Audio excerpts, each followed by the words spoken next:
ఎన్నికల నోటిఫికేషన్ రావడంతో pending నియోజకవర్గాలపై Chandrababu focus పెట్టారు. నరసరావుపేట పార్లమెంట్ నియోజకవర్గ నేతలతో చంద్రబాబు ముఖాముఖి సమావేశం నిర్వహించనున్నారు. ఎంపీ రాయపాటి సాంబశివరావు నరసరావుపేట పార్లమెంట్ నుంచి పోటీ చేయాలని భావిస్తున్నారు. అయితే స్పీకర్ కోడెల శివప్రసాద్ ను నరసరావుపేట నుంచి బరిలోకి దించాలని టీడీపీ అధిష్టానం భావిస్తోంది. కోడెల మాత్రం ఎంపీగా పోటీ చేసేందుకు సిద్ధంగా లేరు. నరసరావుపేట అసెంబ్లీ లేదా సత్తెనపల్లి టికెట్ ఇవ్వాలని కోడెల కోరుతున్నారు. మరోవైపు నరసరావుపేట నుంచి రావెల సత్యం పేరును స్థానిక నేతలు తెరపైకి తెస్తున్నారు. ఇక మాచర్ల నుంచి చలమారెడ్డి, అంజిరెడ్డి టికెట్ ఆశిస్తున్నారు.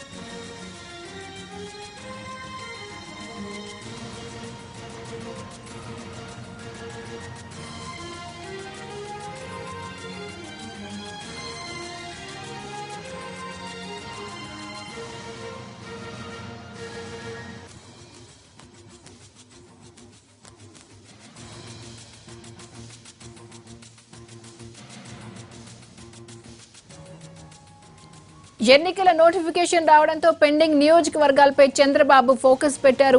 నరసరావుపేట పార్లమెంట్ నియోజకవర్గ నేతలతో చంద్రబాబు ముఖాముఖి సమావేశం నిర్వహించనున్నారు. ఎంపీ రాయపాటి సాంబశివరావు నరసరావుపేట పార్లమెంట్ నుంచి పోటీ చేయాలని భావిస్తున్నారు. అయితే స్పీకర్ కోడెల శివప్రసాద్ ను నరసరావుపేట నుంచి బరిలోకి దించాలని టీడీపీ అధిష్టానం భావిస్తోంది. కోడెల మాత్రం ఎంపీగా పోటీ చేసేందుకు సిద్ధంగా లేరు. నరసరావుపేట అసెంబ్లీ లేదా సత్తెనపల్లి టికెట్ ఇవ్వాలని కోడెల కోరుతున్నారు. మరోవైపు నరసరావుపేట నుంచి రావెల సత్యం పేరును స్థానిక నేతలు తెరపైకి తెస్తున్నారు. ఇక మాచర్ల నుంచి చలమారెడ్డి, అంజిరెడ్డి టికెట్ ఆశిస్తున్నారు.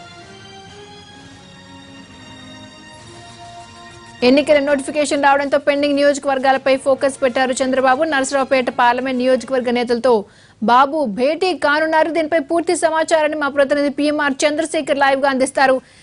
చంద్రశేఖర్, చెప్పండి, నరసరావుపేట కార్యకర్తలతో చంద్రబాబు ఎప్పుడు భేటీ అవుతారు? మరి పార్లమెంట్ స్థానాన్ని ఎవరికి కేటాయించే అవకాశం కనిపిస్తోంది నరసరావుపేటది?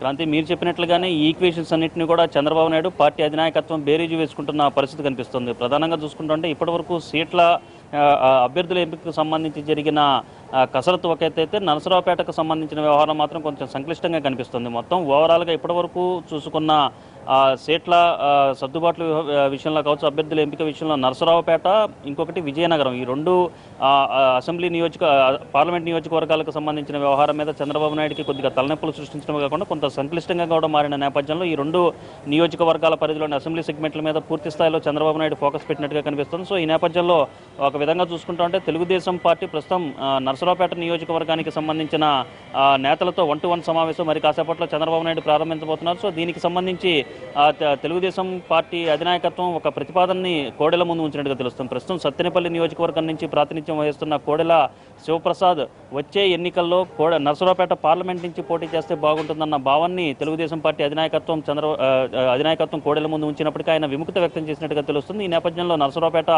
అసెంబ్లీ స్థానం కానీ లేదా ప్రస్తుతం సిట్టింగ్గా ఉన్న సత్తెనపల్లి నుంచి పోటీ చేయాలని చెప్పి టీడీపీ టికెట్ ఆశిస్తున్న కోడెల శివప్రసాద్ ఇప్పటికీ అదే విషయాన్ని చంద్రబాబు నాయుడు కూడా చెప్పినట్టుగా తెలుస్తుంది. మరొకవైపు మిగతా నియోజకవర్గాల విషయానికి వస్తే అంటే నరసరావుపేట ఎంపీ స్థానం నుంచి ప్రస్తుతం సిట్టింగ్ ఎంపీగా ఉన్న రాయపాటి సాంబశివరావు మళ్ళీ తిరిగి పోటీ చేయాలని అనుకుంటున్నప్పటికీ వయసు రీత్యా, ఆరోగ్యరీత్యా సహకరిస్తుందా లేదా అన్న ఆలోచన అయితే టీడీపీ అధినాయకత్వం చేస్తుంది. సో ఈ నేపథ్యంలో ఒకవేళ తనకు గనక టికెట్ ఇవ్వని పక్షంలో సత్తెనపల్లి స్థానం నుంచి తన కుమారునికి రాయపాటి రంగబాబుకు అవకాశం కల్పించాలని చెప్పి కూడా టీడీపీ అధినాయకత్వం వద్ద ఇప్పటికే రాయపాటి సాంబశివరావు అలాగే రాయపాటి కుటుంబానికి సంబంధించిన నేతలందరూ కూడా చంద్రబాబు నాయుడు వద్ద ప్రస్తావించినట్టుగా తెలుస్తుంది. ఇక మిగతా నియోజకవర్గాల విషయానికి వస్తే మాచర్ల నియోజకవర్గానికి సంబంధించిన అంశం మీద కూడా కసరత్తు చంద్రబాబు నాయుడు చేయబోతున్నారు. సో దీనికి సంబంధించి చలమారెడ్డి, అంజిరెడ్డి అనే పేర్లను పరిశీలిస్తుండటంతో పాటుగా స్థానిక నాయకత్వం నుంచి గతంలో తిరుమల డైరీకి సంబంధించిన డైరెక్టర్ పారిశ్రామికవేత్త రావెల సత్యం పేరును కూడా స్థానిక నేతలు తెర మీదకు తీసుకొస్తున్న పరిస్థితి కనిపిస్తుంది. సో ఈ ముగ్గురులో ఎవరి పేరు ఖరారవుతుంది అన్నది వేచి చూడాల్సి ఉన్న పరిస్థితి. ఇక మిగతా నియోజకవర్గాల విషయానికి వస్తే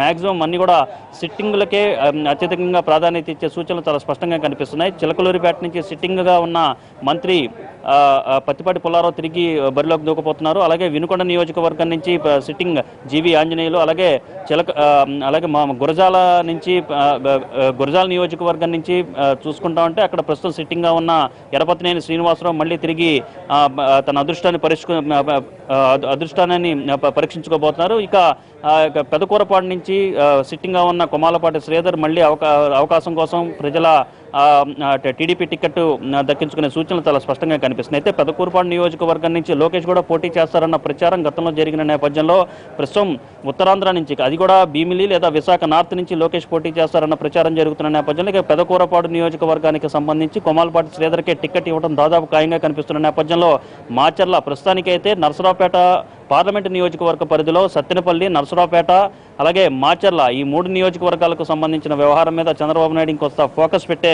అవకాశం కనిపిస్తుంది. దీనికి సంబంధించి ఈరోజు సాయంత్రానికి ఒక క్లారిటీకి వచ్చే అవకాశాలు కూడా చాలా స్పష్టంగా కనిపిస్తున్నాయి. క్రాంతి. ఓకే చంద్రశేఖర్.